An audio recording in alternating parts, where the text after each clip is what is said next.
tourne, pose le micro, t'es fou. Et si tu veux me faire taire, pose de la nitro, c'est tout. Tu peux assassiner l'homme, mes écrits te survivront. Mais on ne tire pas comme coin sur le dernier MC vivant.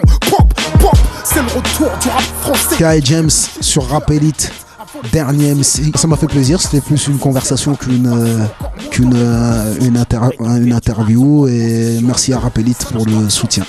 On sera toujours des mendiants aux portes de leur monde tant qu'on croira que le respect se quémande. Le respect s'impose et la lutte est économique. Observe la communauté asiatique. Nous on fait beaucoup de bruit et peu de chiffres. On donne peu de coups et on reçoit beaucoup de chiffres. Ce que tu défends, c'est un peu, en gros, pour les gens de banlieue, l'objectif c'est faire de l'argent. C'est faire de l'argent quoi qu'il arrive. Bien sûr, il faut faire de l'argent. S'investir politiquement, ça non, après, il faut faire de la politique, mais la politique, ça se fait avec de l'argent. Donc pas de la politique politicienne, mais il faut influencer sur la politique, mais ça se fait avec de l'argent. Ça se fait pas autrement. Donc toi, c'est faire de l'argent, peu importe les moyens, ou faire de l'argent. Faire de l'argent proprement, bien sûr, évidemment. Et toi, pour toi, parce que faire de l'argent, beaucoup d'argent pendant une période et passer 10 ans en prison, c'est pas. Pour toi, le jeu n'en vaut pas la chandelle. Pour toi, de façon illicite, forcément, il y a un moment donné où si tu vas perdre. Oui, mais c'est une fatalité. C'est une fatalité. J'ai un ami qui me le disait, qui lui est dans l'illicite. Aller en prison pour quelqu'un qui fait de l'illicite, c'est une fatalité. Nécessairement, il ira en prison. C'est obligé, c'est un passage obligé. Sauf si c'est une balance, mais nécessairement, il ira en prison normalement. Tu vois, même si c'est le plus intelligent, même si c'est le plus organisé, même si c'est le plus paranoïaque. Mais sinon, pour revenir à cette question, qui est une question importante pour moi, pour moi, le respect dans cette société qui est une société capitaliste, tu l'obtiens par l'argent. Tu l'obtiens par l'argent. Tu vois bien que, par exemple, tous les jours, en France, les médias nous parlent du danger de l'islam. Et pourtant, la France a de très bons rapports avec le Qatar ou avec l'Arabie Saoudite, où parfois il y a des gens qui sont en Arabie Saoudite, il y a des gens qui se font couper la main parce qu'ils ont volé. Il y aurait les bons et les mauvais musulmans, c'est ça un peu? Parce qu'il y a des musulmans riches et des musulmans pauvres. Exactement, et c'est juste l'argent qui fait la différence. C'est ça. Et tu arrives à faire entendre ton discours. Bon, parfois il y a les plus jeunes qui persévèrent dans les études, dans le chemin normal, mais tu arrives à faire entendre ton discours à ceux qui disent, les plus jeunes qui disent peu importe le moyen, moi je veux faire de l'argent. Tu arrives à les... Je pense que tout le monde à un moment de sa vie, on n'est pas tous prêts à entendre un certain discours à un certain moment de sa vie. Mais le discours que je tiens, il a l'avantage qu'un jour ou l'autre, tu finis par le comprendre. Un jour ou l'autre, tu finiras par comprendre. Même si tu me dis, me raconte pas ta vie. Un jour, tu comprendras ce que ça veut dire. Quand sonne le fusil à pompe, tout le monde se couche. Un jour, tu comprendras ce que ça veut dire de perdre quelqu'un. Un jour, tu comprendras ce que je suis en train de faire. Et donc ça, j'ai un avantage sur les gens, c'est ça. Que tu as vécu ces choses-là, donc tu sais très bien qu'au final... Je sais comment ça se termine. Un jour ou l'autre, ils comprendront que ce que j'ai dit était vrai. Après, c'est une question de moment dans sa vie. Voilà. On a tous le temps de mûrir. Voilà. Dans une interview, tu disais que tu souhaites pas que ta fille grandisse en France. Pourquoi? Tu as l'impression que la France, c'est pas fait pour l'évolution d'un enfant? C'est que personnellement, moi je voudrais que ma fille ait certaines valeurs. Et c'est un pays dans lequel on détruit les valeurs, la France aujourd'hui. Je pense que même les valeurs les plus fondamentales, c'est un pays dans lequel on essaie de détruire ces valeurs-là. Et j'imagine pas comment je pourrais sauver ma fille en la laissant dans ce pays, avec la télévision. Comment tu peux faire? Après ça, dans n'importe quel pays du monde, tu vas avoir le même... Pas au même point, tu penses? Ouais, bien sûr, je suis même sûr, parce que j'ai vécu plutôt l'Occident dans ce cas-là, c'est plutôt l'Occident. Oui, dans l'Occident, c'est vraiment dangereux pour l'éducation des enfants. Donc sans forcément dire de pays, mais toi tu te vois un peu sur quelle moi je pense zone géographique? Peut-être je finirais en Jordanie, je pense. Parce que pourquoi je te dis la Jordanie? Parce que j'ai exclu l'Égypte, que j'aime beaucoup en réalité à cause des problèmes politiques qu'il y a en ce moment en Égypte. Et c'est un pays qui va être déstabilisé, je pense. Après, le Liban, c'est pas assez stable. La Syrie, on ne sait pas ce que ça va devenir. Mais moi, en vérité, j'avais beaucoup d'amour pour la Syrie. Et donc, il reste encore la Jordanie où c'est viable. Ouais. Mais comme il y a un effet, comme quand tu regardes maintenant les pays du Moyen-Orient à l'heure actuelle, en fait, ils copient un peu l'Occident. Donc finalement, on se retrouve dans une situation... Mais comme ils sont encore un peu en retard, il me reste encore un peu de temps. Tu vois, encore un peu de marge. On fait ce qu'on peut, quoi, avec ce qu'on peut. Hein. D'accord. Et en quoi, justement, la paternité, ça change la façon dont tu appréhendes ta musique? Pour moi, ça change pas grand-chose musicalement, parce que j'ai déjà fait attention j'ai pas attendu d'avoir une fille pour savoir qu'il y avait des enfants qui écoutaient notre musique, et donc j'ai déjà fait attention à ce que je disais et à ce que je véhiculais comme message. Mais là, je dois faire encore plus attention, c'est tout, mais je le faisais déjà, quoi. En pleine crise économique, il faut un coupable. Et c'est en direction des musulmans que tous vos coups partent. Je n'ai pas peur de l'écrire, la France est islamophobe. D'ailleurs, plus personne ne s'en cache dans la France des xénophobes. La France qui est islamophobe, ou c'est certaines sphères politico-médiatico-intellectuelles? Quand je parlais de la France, je parlais les Français ou les non, sphères je parlais de médiatiques? L'oligarchie, je parlais pas de chaque Français. Déjà, je connais pas chaque Français. Je peux pas dire que chaque Français est islamophobe. Non, parce que connais parfois, pas tous. Parce que parfois, il peut y avoir des raccourcis faits par les gens. Ouais, je sais que cette phrase, c'est la seule phrase dont ils ont pu se servir parce qu'elle est ambiguë. Voilà, en réalité, je visais par cela ceux qui dirigent la France. Voilà. Tu parles de diriger au niveau politique ou même médiatiquement, intellectuellement, parce qu'il y a des gens, si c'est pas des politiques. Dans le morceau qui s'appelle Vendetta, je dis entre les médias et le pouvoir, je ne parle plus de relations, je dis que les médias sont le pouvoir, je parle plutôt de fusion.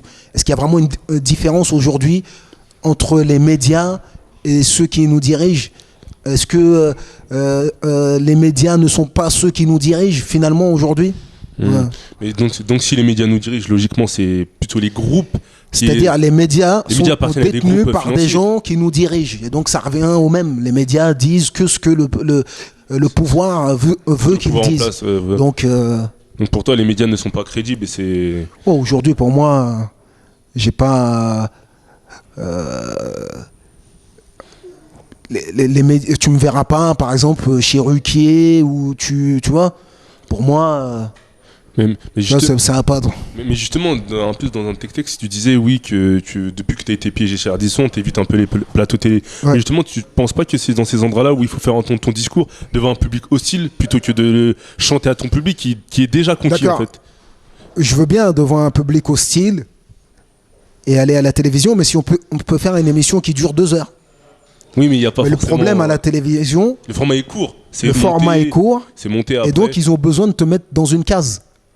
Ils peuvent pas expliquer aux gens quelque chose de compliqué et de complexe. Ils ont besoin de dire, c'est un musulman extrémiste.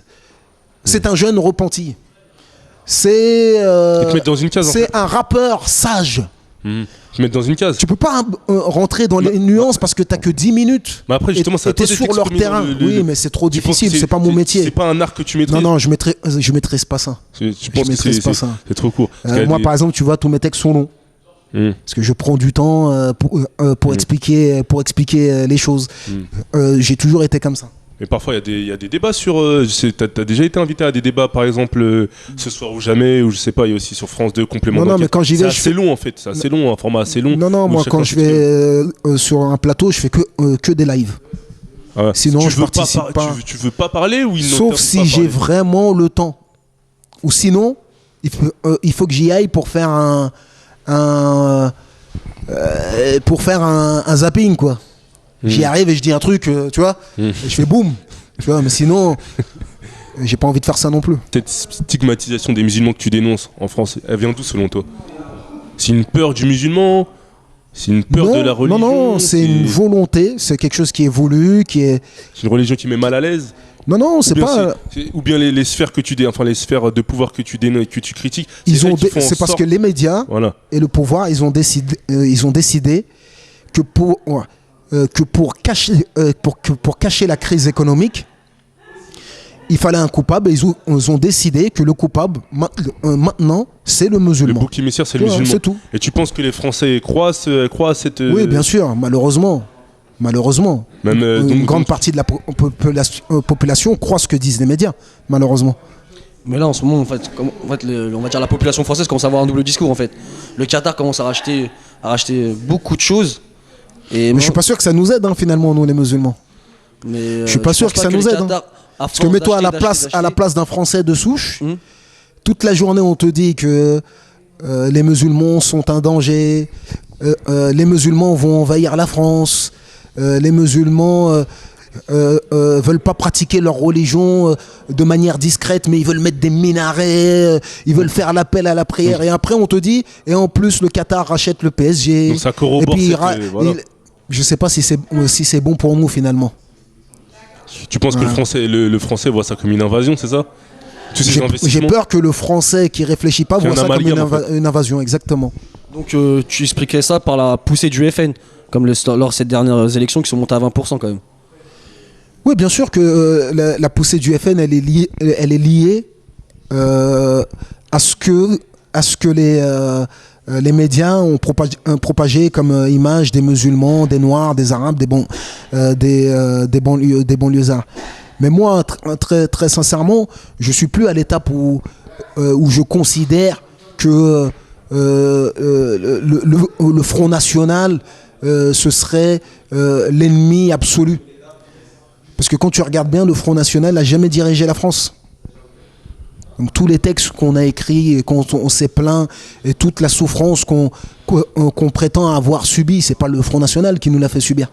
Ils n'étaient pas au pouvoir. Tu dissimules, parle de dîne afin de laver ton image. À un moment, il faut choisir, soit t'es rappeur, soit t'es imam. Comment tu maîtrises le fait que certaines personnes, certains de tes détracteurs, ils pourraient te dire que la religion, elle est contraire à ta carrière musicale? Qu'est-ce que tu réponds aux gens qui te disent ça? Moi, je réponds pas aux gens qui disent ça, mais j'ai même pas besoin de leur répondre parce que déjà, moi, personnellement, je pense que pour arriver à un certain niveau dans ma religion, le niveau qui est requis de chaque musulman, rester dans ce milieu-là m'empêche d'arriver à ça. Donc j'ai même pas besoin que les gens viennent me faire la morale ou quoi. Déjà moi je me sens mal. Par rapport à ça. Donc ça veut dire que toi tu te vois, dans ta religion tu te vois pas aller plus loin étant donné qu'il y a toujours la carrière musicale qui bloque ça. Ouais, c'est difficile. C'est difficile dans ce milieu-là. C'est difficile. Et tu te vois pas arrêter ta carrière musicale pour te consacrer à fond Un jour je le ferai, j'espère que j'aurai le temps de le faire, bien sûr. Sans aucun doute. Dans Lettres à la République, tu t'adresses à qui? Dans Lettres à la République, je m'adresse à ceux qui prétendent nous diriger et qui ont choisi de faire comme si les Noirs et les Arabes étaient venus en France par hasard. Et alors que c'est eux-mêmes, je parle bien de ceux qui nous dirigent, c'est eux-mêmes qui ont voulu qu'il y ait une immigration et qui ont fait que finalement cette immigration soit une immigration qui n'est pas une immigration qui est réussie. C'est-à-dire ils ont rien fait pour que la jeunesse immigrée se sente français. Et une fois qu'on ne s'est pas senti français, ils nous le reprochent. Voilà, c'est à eux que ce morceau. Donc tu penses que c'est un peu trop facile, quoi? C'est un peu trop facile, quoi, comme... Ouais, c'est trop facile de dire aujourd'hui ces méchants noirs arabes qui nous ont envahis, alors qu'on les a fait venir. Voilà. Mais aujourd'hui, tu te sens encore fier d'être français? Ou c'est pas aussi facile que ça? C'est plus complexe que ça. Parce que c'est difficile de sentir de quelque chose dont t'es rejeté. Ouais. D'accord. Comme si tu veux dire, ouais, tu te sens d'une équipe, toute l'équipe dit on veut pas de lui. C'est difficile quand même. Parce que quand il se met à dealer, c'est d'abord parce qu'il manque d'argent, c'est pas parce qu'il a écouté du rap. Pourquoi la télévision peut être un danger pour nos enfants et le rap ne peut pas être un danger pour nos enfants? Le public ne nous appartient pas. Il n'y a pas des gens, qui écoutent que du Lafouine et des gens qui écoutent que du Booba et des gens qui écoutent que du Ranf. Genre si j'ai vendu plus que toi, alors mon album est meilleur que toi. C'est quoi ça? Non, non. Avant, je peux te dire même qu'avant, quand on a commencé le rap, exactement. Si tu vends plus que moi, c'est que ton album il est bien plus pourri que le mien. Parce qu'en général, ouais, voilà. C'est qu'il est très très. Difficile de sentir français sur le syndrome de Stockholm. Parce que moi je suis noir, musulman, banlieusard et fier de l'être. Quand tu me vois, tu mets un visage sur ce que l'autre France déteste. Ce sont les mêmes hypocrites qui nous parlent de diversité, qui expriment leur racisme.